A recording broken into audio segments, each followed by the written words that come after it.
What's going on, everybody? Welcome back. FantasyTeamAdvisors.com, bringing home the bacon, MLB DFS video. It is Tuesday edition. It is July 18th, and hopefully this video finds you doing well. I do apologize I didn't have a video yesterday. Daycare was closed, and my child refuses to leave me alone or be quiet enough for me to do a lengthy video, let alone even a 5-minute video. But anytime we don't have a video out, or you come to our channel and we don't have a video out by probably 10 a.m. Central, check the community page, because I put on the community tab, I put hey, not gonna have a video out, blah blah blah, something like that, some sort of message. I'll also tweet that out as well. So again, I do apologize, but we are back with a breakdown. And we're going to try something a little bit different today, and I want you guys to let me know if you like it or not. So what we're going to do is we're going to do the normal. We're going to do the random.org because our last video on Sunday got 70 plus likes. Then we're going to start breaking down the pitching, and then we're going to look at DraftKings, and we're going to look at the splits. So trying to give you guys a little more insight into the pitchers more than just what we can see BVP-wise that are on here. That might make the video a little bit longer. I don't know yet. We'll kind of check and see. We are still, we don't have a couple of the pitchers. Depending on when you watch this video, maybe the pitchers are out there by now. And we don't have any weather to go off of right now, other than if DraftKings has the weather in the games, that might show a little bit there. So we do have a weather tab on our cheat sheet. Everything will be updated throughout the day as well. So if you've never been here before, welcome. Anytime a video gets at least 50 likes and you leave a positive comment and you are a subscriber to the channel, your name gets thrown into random.org to have a chance to win a free week. If the video gets 100 likes, we'll do the exact same thing. You have a chance to win a free month of FTA Plus, brought to you by FantasyTeamAdvisors.com. And if a video gets 125 likes, we'll do the exact same thing, and you have a chance to win the rest of the MLB season for free. And we've had multiple winners win multiple times. It's easy as that. So we're going to randomize this 3 times. On the 3rd time, the winner will be chosen for the free week. So we had 36 different people comment. There's 1, there's 2, which might be the most we've ever had. And the winner of the free week is Jonathan Shipley. Congratulations, Jonathan. Like this video, like the comment, and either hit us up on Twitter at advisors_team or email us dfshelp1@gmail.com, and we'll get you set up for another free week from our giveaway. So again, you guys can check that out. You guys can play along at home as well. Good luck to everyone in this video. Let's try to get 125 likes on this. I think we can. So looking into this, the first game on the slate, so technically this game is not on the main slate. It's 25 minutes before the main slate. I don't know why. Brewers at the Phillies. You got Julio Teheran and Aaron Nola. Teheran, 139 plate appearances, 356 batting average, 11.5 K percentage. On that, not the best numbers. Started off really well when he got let go, and then he came to Milwaukee, and he started off really, really well. Kind of come back down to earth, and we'll look at that. And then Aaron Nola, 91 plate appearances, 274 batting average, 25.3 K percentage. I like Aaron Nola in this one. I'm probably not going Teheran, but let's just look at Teheran real quick. So we come all the way down here. Actually, we can't even play this because this isn't an all-day slate. You can't even play this game on DraftKings. So we're not going to dig into this one. I would definitely stack the Phillies, though. So you can see 139 plate appearances, 356 batting average. That's probably more than just one player. And again, being on the Braves as long as he was, maybe some of these Phillies being in the league as long as he has been, he'll see them. So yeah, I mean, Harper has 19 for 47, 3 doubles and 9 home runs. I do remember this. Every time Teheran pitched in the past, Bryce Harper is one of my favorite plays, BVP-wise. So, I mean, I really like Harper. Again, you can't play this game, though. You can on Fanduel. As of now, you cannot on DraftKings. Or if you're going to play a single game, I don't mind him. Real Muto, 7 for 30 with 2 doubles and a home run. Trey Turner, 10 for 25 with 2 doubles and a home run. So, yeah, if you're playing the all-day slate on Fanduel, I'm stacking the Phillies, and I'm taking Aaron Nola in this situation. Next game, the Dodgers at the Orioles. You got Michael Grove versus Tyler Wells. Grove's never faced them before. Tyler Wells, 7 plate appearances, 167. So, just kind of looking, you want to look at Grove real quick, and we can see that at a glance, his game logs against the Angels, his last start, his best start of the year. No, second best start of the year. In that game, he ended up going 6 innings, 6 strikeouts, 17.3 K percentage, and he was 5,300 there. Now he's 5,700. His splits, kind of look at this, and you can kind of see his splits here. At home, got a 222 batting average. On the road, a completely different pitcher. 427. Got 11.15 ERA on the road, 4.83 ERA at home, and he's facing a really good team in Baltimore. I am completely staying away from Michael Grove here. I am actually stacking the Orioles, just depending on who it is.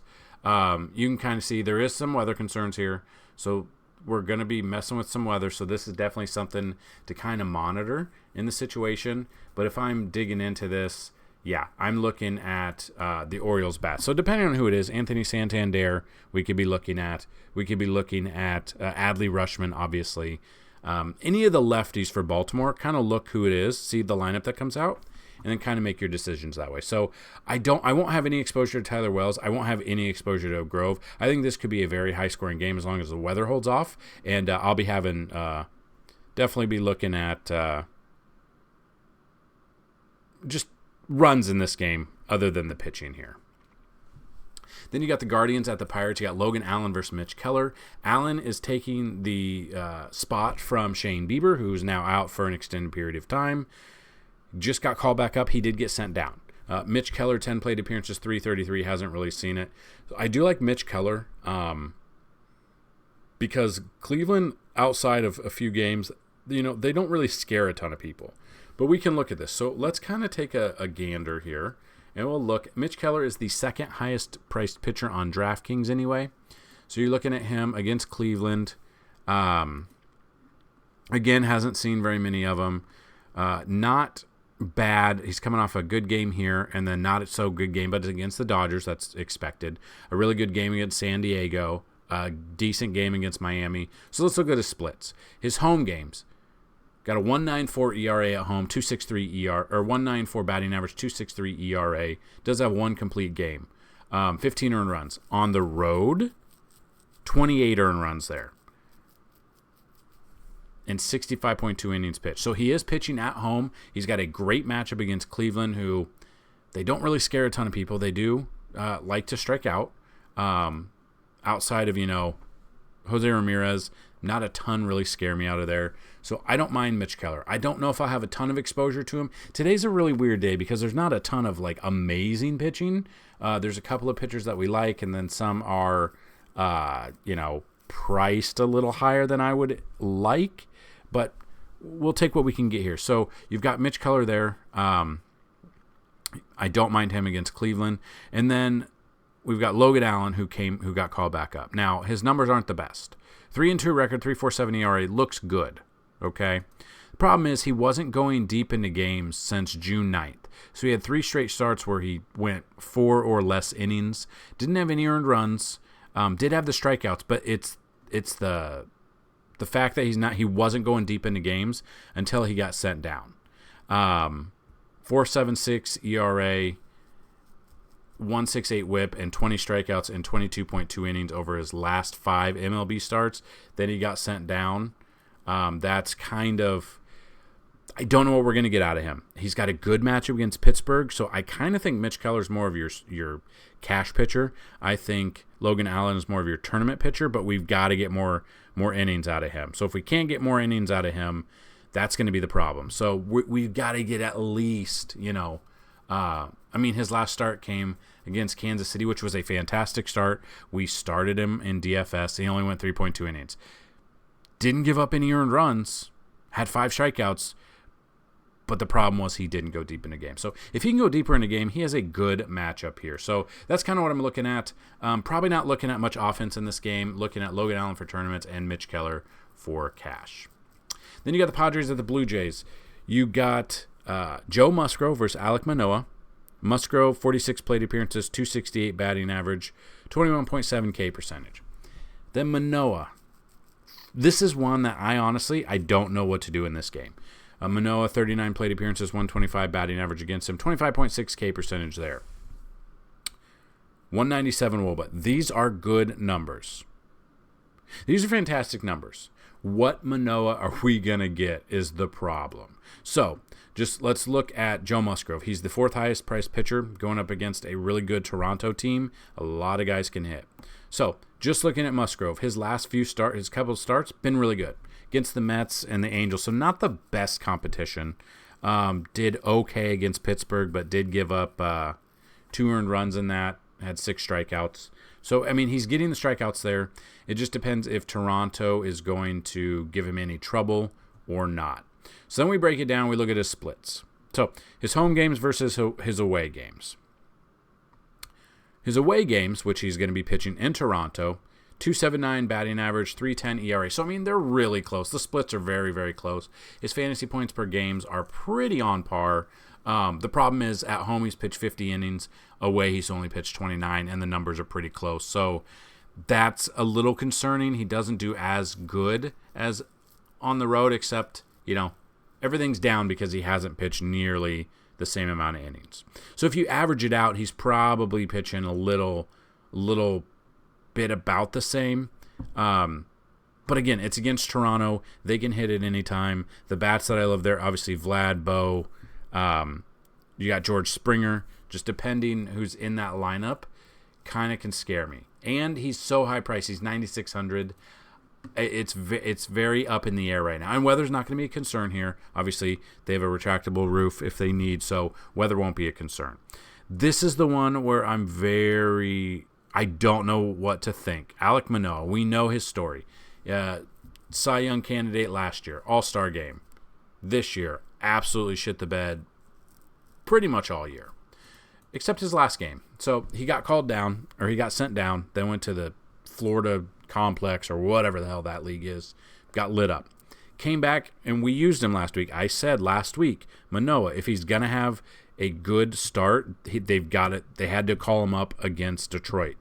Went into Detroit, 6 innings, 8 strikeouts, 91 pitches, 28.5 fantasy points out of him. Time before that, when he got lit up, Houston, 16.1. So his numbers are going to look bad. I mean, they're bad. Home games, 8.68 ERA. He's averaging 2.5 fantasy points per game. He's given up 27 earned runs in 7 starts this year. He's pitching at home. I don't know which Manoah we're going to get. Do you want to throw Manoah in tournaments because in the past, in 39 plate appearances, he's had success? I don't mind that. It's the problem of I don't know what we're going to get. Are we going to see Manoah? Are we going to see this Manoah that against Detroit? Or are we going to see against Houston where he gave up 6 earned runs in 0.1 innings and got sent down? I don't know. I'll throw Manoah in tournaments just for that fact. We don't know what we're getting out of him. And that scares me. So that's kind of the thought in this one. Musgrove up there. Tournaments, I think both of these pitchers could be tournament pitchers. I don't trust either of them in cash enough. The numbers are there, but Manoah scares me a little bit, and Musgrove's priced up a little bit, and his numbers are basically the same at home as on the road if you factor in less innings, stuff like that. So both of these teams are prolific hitting teams when they're on. Depending on what teams show up, I'll have a little bit of exposure to tournaments here, not in cash though. And then once all that comes out, the Vegas numbers come out, the BVP comes out, all of our data comes out, and we put it on the website, then we'll look at some of the bats in this game. Giants at the Reds, you got Anthony DeSclafani versus Luke Weaver. They haven't really seen much. DeSclafani, 6 plate appearances, 333, so nothing there. And then Weaver, 51 plate appearances, 167, 31.4 K percentage. Those are good numbers there. The problem is It's in Great American Small Park. We know that the balls fly out of here. But let's dig into the numbers just a little bit, see what we can see, and kind of feel it out a little bit. So DeSclafani here, coming off the IL. Let's see.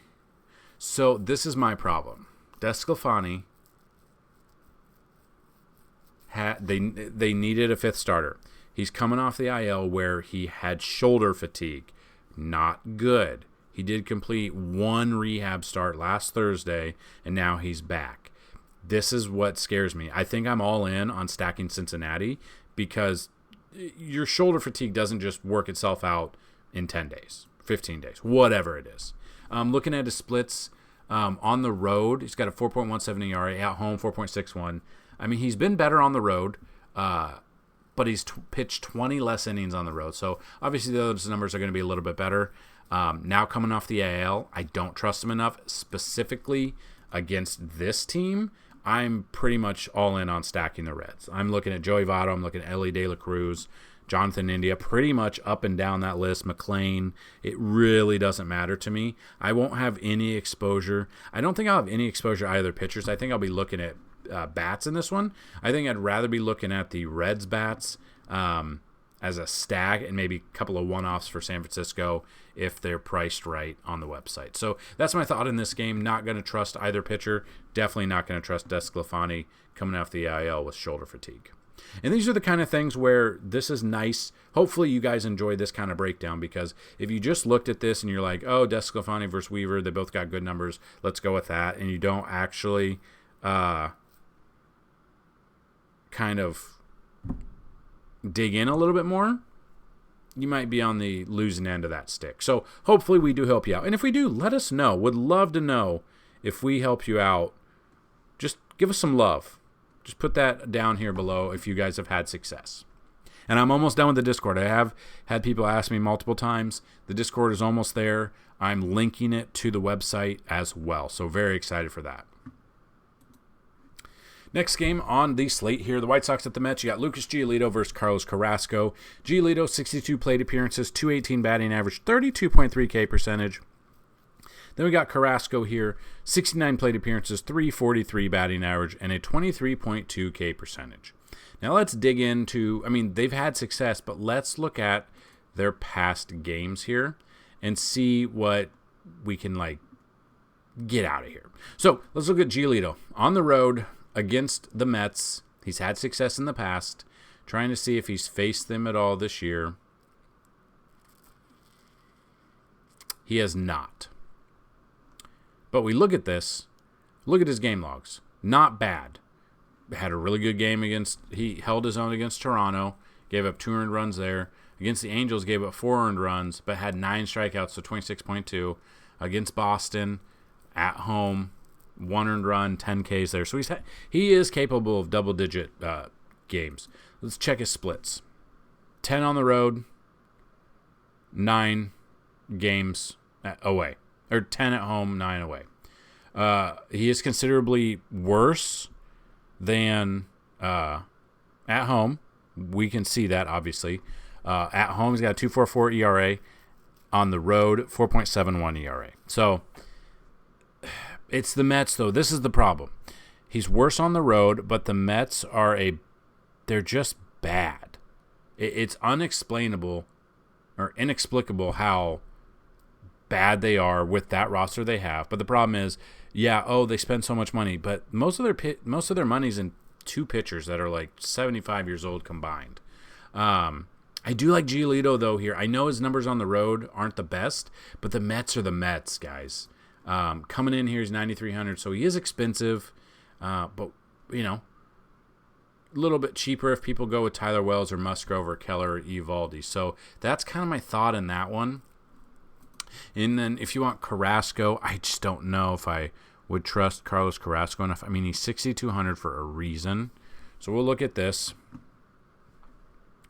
His game logs, he's coming off a really good game against Arizona, which makes no sense because he went 8 innings in there, had 4 strikeouts, 3 hits allowed. They won 9-0, and Arizona's a really good team. Had a really good game there. And then, San Francisco, not so much since then or before then. It's just at home, let's check his splits. So home games, 1-1 record, 23.2 ERA, or 23.2 innings pitched, but a 7.23 ERA at home. Away, 3.86. So he just gets lit up at home. You can kind of look at the numbers, 69 plate appearances, 343. Let's check out who's had success against him. So BVP, a lot of people don't like it. We can look at it when we've got all these other numbers. So Tim Anderson has had his number a little bit, 11 for 37 with a double and a home run. Elvis Andrus, 7 for 19 with 2 doubles and a home run. Benintendi, 2 for 7 with 2 doubles. Eloy's going to be out. He yet again got hurt. Eloy Jimenez is prove me wrong. Tell me if I'm right or prove me wrong. Eloy Jimenez is the Anthony Davis of the MLB. Eloy runs down to first and gets hurt. So he is out. So you're looking at that. These, the majority of his numbers are 2 batters who are batting pretty good against him.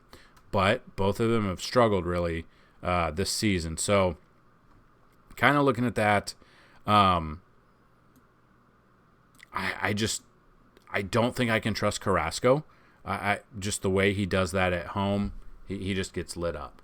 I don't know outside of, if you want to get a little bit crazy with the White Sox bats, I don't mind. We could be looking at Gavin Sheets. We could be looking at Luis Robert Jr. We kind of got to let's kind of just wait for the lineups to come out. I'll have exposure to Giolito. I won't have any exposure to Carrasco as one of my pitchers. And then if we look at the weather, it should be cloudy, but we could be good. Depending, again, weather obviously changes a ton. So closer to game time, definitely keep your eyes on the weather here. Diamondbacks at the Braves, you got Zach. I cheated on my wife, Davies, and I ghosted her to divorce her. And then Bryce Elder, who's never faced them before. You guys know me. I love a pitcher that's never faced a team before. I'll have some exposure to Elder in tournaments. But again, Arizona's a really good hitting team when they need to be. And then Davies, the numbers, 88 plate appearances, 297. I'm not looking at Davies. I don't care about his splits. We can look at them. I'm taking the Braves bats. Ozuna's 10 for 26 with 2 doubles. Sim Hilliard, 2 for 11 with a double and a home run. Pilar, 2 for 11 with a home run. I wouldn't be using them. I'm probably using Ozuna, probably using Acuna, Albies, probably Sean Murphy if he's starting, which he should be, Matt Olson as well. So I will have a stack of the Braves here. And then if you kind of just want to look at what the numbers look like, Bryce Elder, he's pitching at home. His splits at home, 3.09 ERA. He is better on the road. And it's kind of close. He is definitely better on the road, though. So that's something to monitor. And Arizona is, not a bad team. So that's why Bryce Elder is only a tournament option for me, because of those numbers. And then if we dig into here, Zach Davies splits, home game 6.87 ERA, away 5.17. I'm all in on stacking the Braves here. And I don't mind an Arizona stack if you're not going to use Elder, and I think Elder's probably only a tournament option here. Marlins at the Cardinals. You got to be announced versus Jordan Montgomery. Montgomery, 26 plate appearances, 125. According to DraftKings, it's Cabrera, Edward Cabrera. I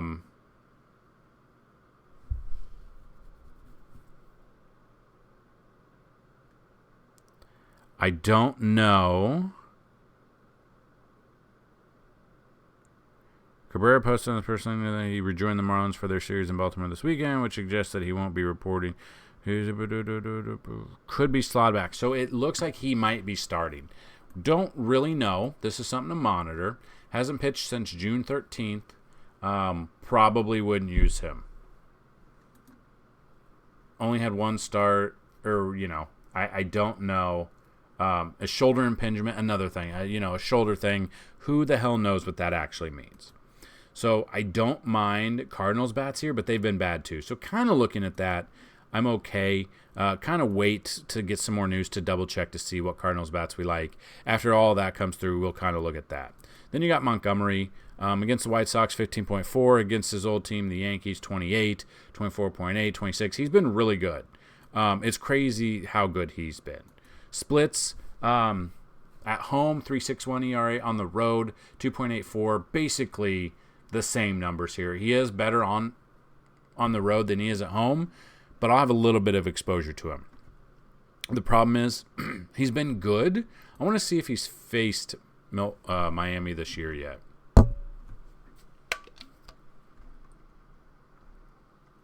He has not. And Miami has some good right-handed bats that can hit. So if you kind of just look at the bats that get a little bit here. Arise, obviously he's always good to go there. Soler, righty on lefty matchup. Brian De La Cruz, bats right, switch hit here. On the road, batting .223, so a little bit worse there. Depending on who's out there, Birdie, you could be looking at Birdie here. Birdie, basically the same. Not a ton of fantasy points averaging here at 5.3. So, Garrett Cooper hits lefties well. Gurriel is a cheaper option. Gene Segura is a cheaper option. So I could see some there. But yeah, I definitely probably will have Montgomery in tournaments, but that's basically going to be it there. And I don't think I'm going to do Cabrera if he actually is the pitcher there. Nationals at the Cubs, you got Patrick Corbin versus Jameson Taillon. Corbin, 85 plate appearances, 280 batting average, versus Taillon, 33 plate appearances, 188. We know 9 times out of 10 lately we've been using any bats against Patrick Corbin, and it's worked out quite well. There's a reason you have to scroll down to find Taillon, which it's crazy to think that Taillon has been that bad after watching him on the Yankees. But we look at Patrick Corbin here. So he's on the paternity list here.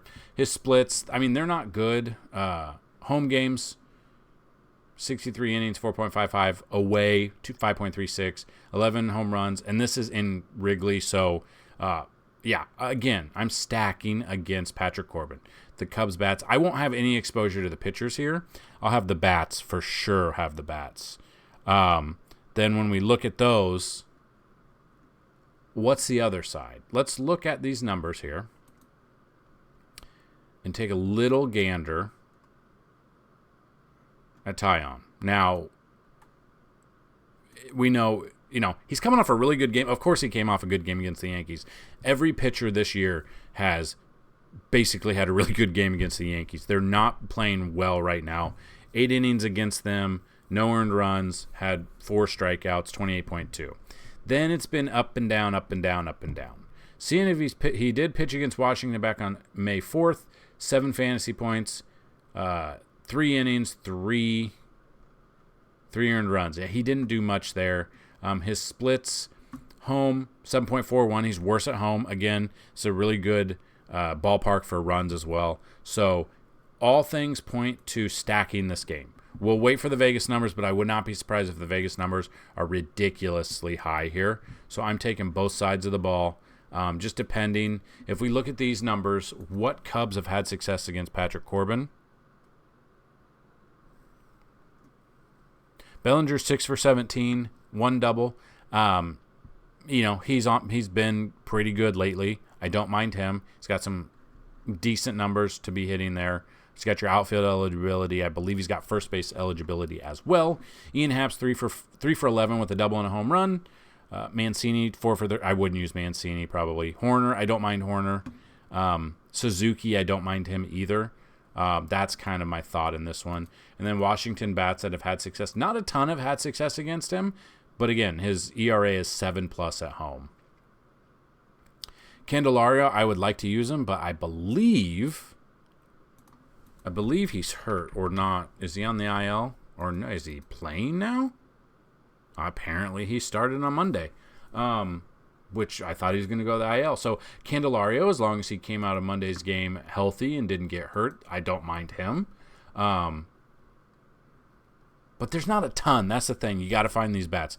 I don't mind Luis Garcia, Lane Thomas, Candelario, Dickerson, just kind of any of the lefties against Taillon at home. I don't mind there. So no pitchers in that one. Tampa Bay at Texas, Taj Bradley versus Eovaldi. Bradley, I wouldn't use him. Both of these teams hitters are really good. We know this. Eovaldi, 115 plate appearances, 224 batting average, 23.5 K percentage. I don't mind Eovaldi. That's why he's the picture of the video and article, but he is expensive. So looking at his splits, at home, 2.94 ERA. Away, he's been a little bit better away. The problem is if it's hot and humid and the dome's open or the stadium's open, then this is where it gets a little bit tricky because the ball will fly out of there if it's humid there. So check out Eovaldi. I don't mind him, but then we got to check the weather. If it's hot and humid and the dome is open, I can't justify using Eovaldi just due to that fact. He is, given a 15 earned runs at home and 5 home runs. The weather will play a factor here. So we'll look at the temperature closer to game time. We'll look at the humidity, and we'll make it a suggestion there. But as of right now, Eovaldi is my favorite pitcher, but he is the most expensive pitcher.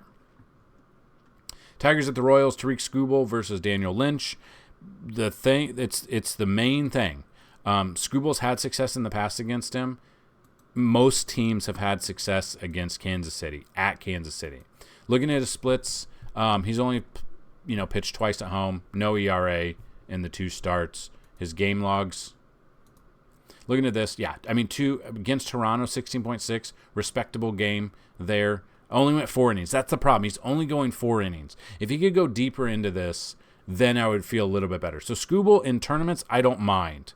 I will look at Skubal in tournaments due to the fact that he's got a good matchup against Kansas City. The problem is he's got to go further than 4 innings in this game. That's my thought. I'm not using Daniel Lynch. I'm not using pretty much any of the bats here. If I'm using one out of this one, I'm using Skubal as tournament option. Astros at the Rockies, Hunter Brown versus to be announced. Not enough for me to look at, and I don't think Colorado has anyone listed yet. No, they don't. So we don't know who they're going to be using there. Maybe Davis? Noah Davis? That's a possibility. I mean, he got optioned down on Monday. I wouldn't use him. Hasn't pitched much, but gotten lit up. I mean, negative here. 10.61 ERA, splits at home, 28.8. And obviously, if he is starting, we're taking Houston in Colorado. Pretty much any of the Houston bats, I don't mind at all. So, yeah, maybe a little bit of Hunter Brown, but I don't think so. I would be just in this game, I'd be stacking the Astros versus if it's Noah Davis. And that's all we really got to go off of right now. Yankees at the Angels is one of the last games. You've got Domingo Germán versus Patrick Sandoval. Germán, 17 plate appearances, .83, nothing there. Sandoval, 41 plate appearances, 147. We used Griffin Canning all over on Monday, and I think he had 10 or 11 strikeouts against the Yankees. Dominated. We know that the Yankees just aren't hitting right now. Looking at this, Domingo Germán, obviously we know he had a perfect game. 3 starts ago against Oakland. Then he came back down to earth against Baltimore, and then he had a bounce-back game against Chicago, 27.1 fantasy points there. His splits, 9 games at home, 4.09 ERA. On the road, 4.61 ERA, 6 home runs compared to at home at 10 home runs. The Angels are reeling just as bad as the Yankees are reeling. So, kind of just looking at that, I don't mind Germán for tournaments. I really don't. I don't mind Germán for tournaments there. And then if you want to look at Patrick Sandoval here, cheaper option at 7,500. Game logs, not a bad game against San Diego, 15.7 fantasy points. Kind of iffy back and forth. Trying to see if he faced the Yankees back in. So he did on April 20th. 3 fantasy points. That was when the Yankees were actually hitting. Judge was in. Everyone was in. They were doing good. Reeled back a little bit. Looking at splits here. Home games, 5.4 ERA. Away games, 3.55. So if the Yankees can actually manufacture some runs and get on the board, they could have a good start against Sandoval. But I'm probably going with Sandoval for tournaments. Maybe a Yankee stack somewhere just because they got a lot of righties that should be able to hit lefties. And he struggles at home. Then you got Boston and the Athletics, to be announced versus Luis Medina. I wouldn't use either of them. Trying to see if Boston, it's maybe Murphy.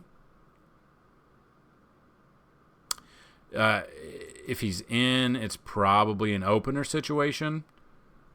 3 innings or whatever. That's probably what I'm looking at. I wouldn't use him. So, yeah, I'm not 100% in love with this game right now. It is against Oakland, but if he's only going to go 3 innings, if that's who it is, I don't trust him enough there. And then the final game on the slate, you got the Twins at the Mariners. You got Bailey Ober versus Brian Wu. Ober, 27 plate appearances, 185.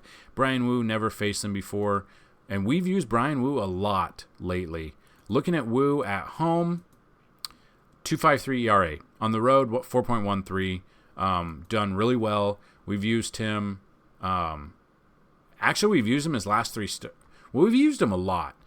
We did not use him his first start, and then that was minus 4.3. And then since then, he's had really good games here. Had a pretty good game against Houston, 6 innings, 1 earned run. At San Francisco, it's a pitcher's park, 6 innings, 2 earned runs. I honestly don't mind Brian Wu here. It's a cheap option at $7,900. I think he'll be lower owned than a lot of the pitchers. Then we can look at Bailey Ober here. Final pitcher on the slate. Bailey Ober, 17.3 against Baltimore. Time before that, 34 against Baltimore. He is 9,100 though. It's kind of expensive. He is getting some strikeouts here. And then if we look to see if he's faced Seattle this year, nope. Splits, home splits, 2.98. He's actually better on the road, 2.01. And the Mariners are really kind of struggling as well here. So looking at this, I don't mind either pitcher here.